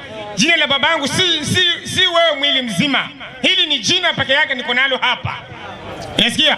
Hiyo peke yake. Kwa hivyo jina la Mungu ni Yesu. Na ndio huyo alikuwa anazungumza. Pilo. Na amenikataa. Pilo. Amesema hivyo. Pilo. Ukisema wewe nimekuja hapa kwa jina la baba yangu. Piru. Ndio. Ni wewe baba au yupo? Yupo. Kwa hiyo wewe ni Piru uliozaliwa na Piru. Sawa. Kwa hiyo kuna Piru wangapi? Wawili. Kwa hiyo kuna Piru aliyekuja duniani. Ndio. Na Piru ambaye yuko wapi? Yuko mbinguni. Kwa hiyo Piru aliyekuja duniani ni nani? Na Piru aliyekuwa mbinguni ni nani? Tafsiri vizuri. Unaposema namna hiyo kama kuna baba mwingine kule na hapa itakuwa ni makosa. Haya, Mohamed nipo. Nimeua huyo. Unaua. 3:13 Mathayo. Tumeua huyo. Na tunazika sasa hivi. 3:13 Mathayo. Hitima yako leo. Hajaiona. Wakati huo Yesu akaja kutoka Galilaya. Ili afanyeje? Mpaka Yordani kwa Yohana. Ili abatizwe. Safi. Lakini Yohana alitaka kumzuia. Safi. Akisema, naam, mimi nahitaji kubatizwa na wewe. Naam. Nawe waja kwangu? Safi. Yesu akajibu akamwambia, naam, kubali hivi sasa. Safi. Kwa kuwa ndivyo itupasavyo kuitimiza haki yote. Safi. Basi akakubali. Safi. Na Yesu alipokwisha kubatizwa, safi, mara akapanda kutoka majini. Safi. Na tazama, safi, mbingu zikamfunukia. Safi. Akamwona Roho wa Mungu akishuka kama ua. Safi. akija juu yake. Safi. Na tazama, safi, sauti kutoka mbinguni ikafanyeje? Ikisema, nini? Huyu ni mwanangu mpendwa wangu, ninayependezwa naye. Mpe. Anayo. Aya hiyo unakubaliana nayo? 100 juu ya 100. 100 juu ya 100. Yes. Wakati Yesu anabatizwa, sauti imetoka wapi? Juu mbinguni. Inasema huyo anayebatizwa ni nani? Mwanangu mpendwa. Sikiliza sasa swali la msingi lokwenda shule. Anayebatizwa nani? Yesu.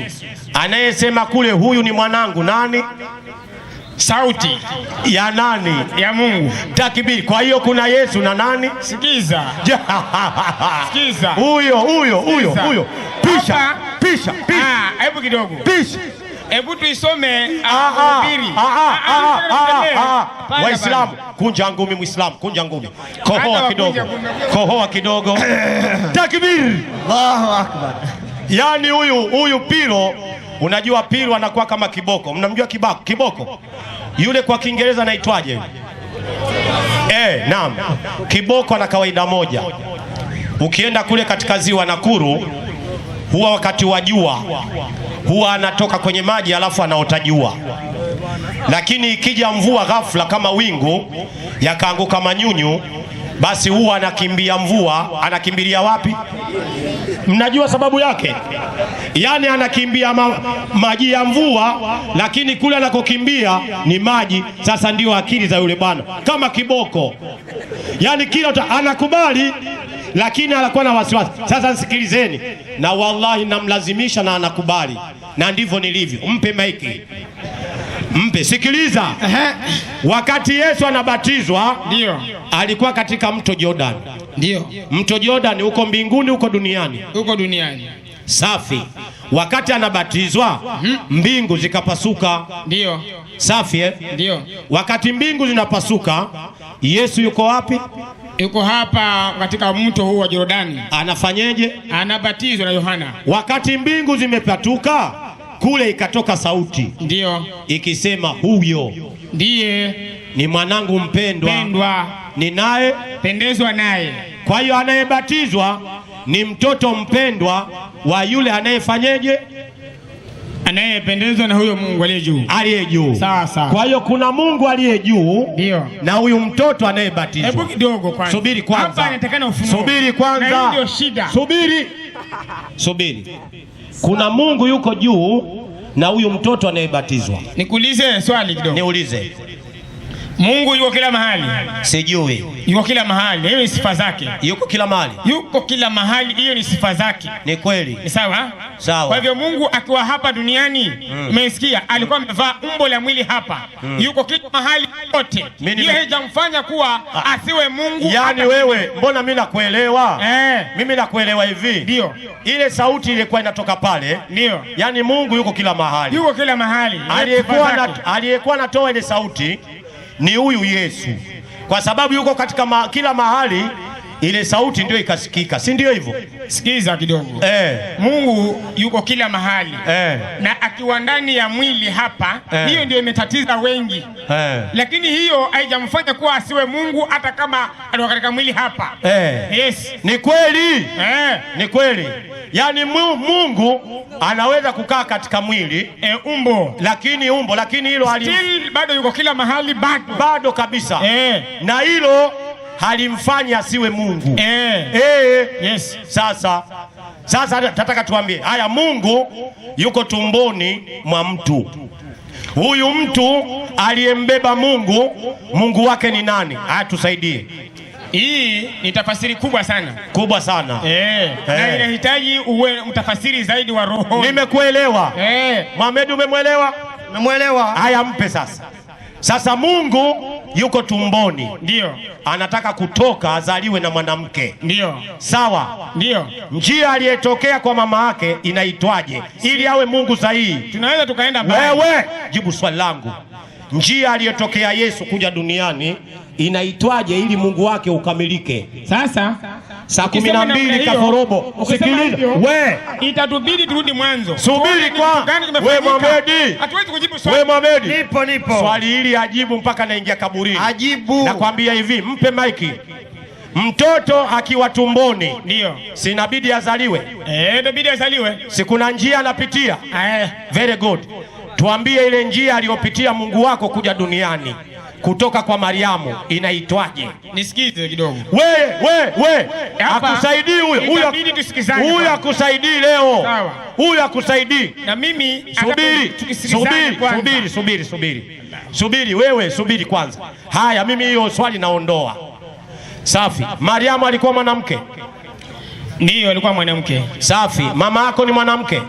Hata leo bado ni mwanamke. Njia ya mama yake Mariamu na njia ya mama yake Yesu na njia ya mama yako zinatofautiana. Mawazo yetu kama wanadamu, hiyo ni sawa. Ni kweli kabisa. Hiyo ni kweli kabisa. Sasa tuambie sasa. Hebu waambie Waislamu na Wakristo.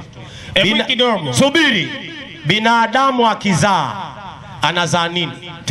Mtoto. Yes. Mtoto huyu anakuwa ni binadamu au Mungu? Sawa.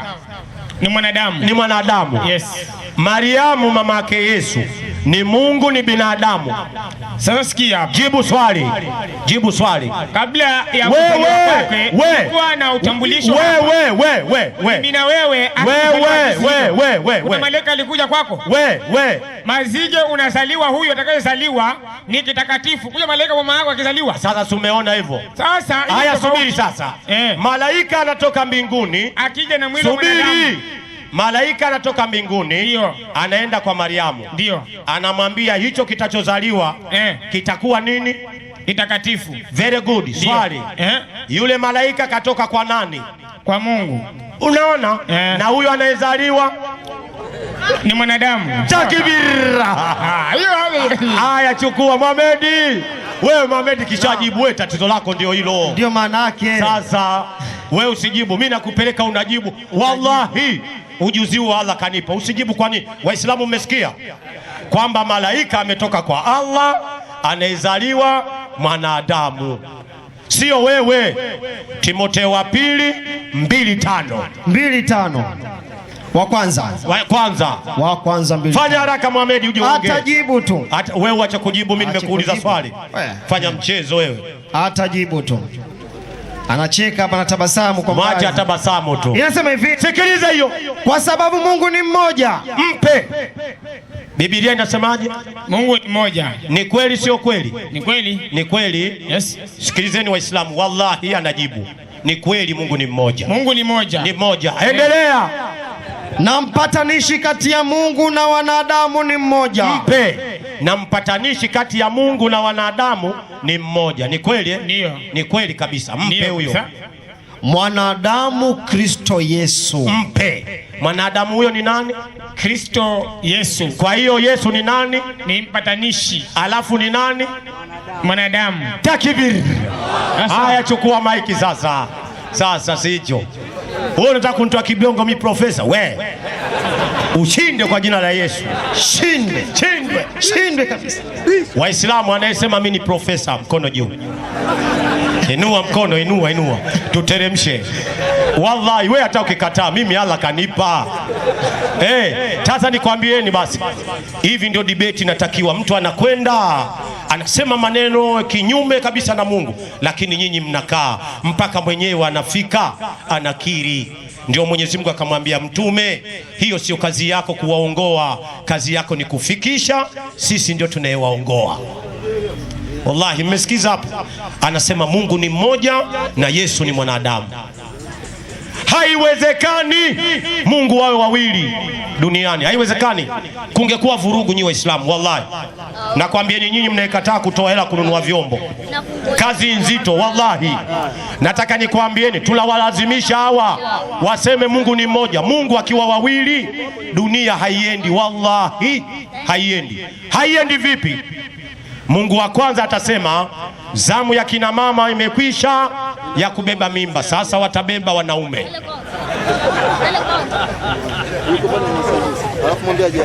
Kwa sababu kila mtu atataka avutie kwake.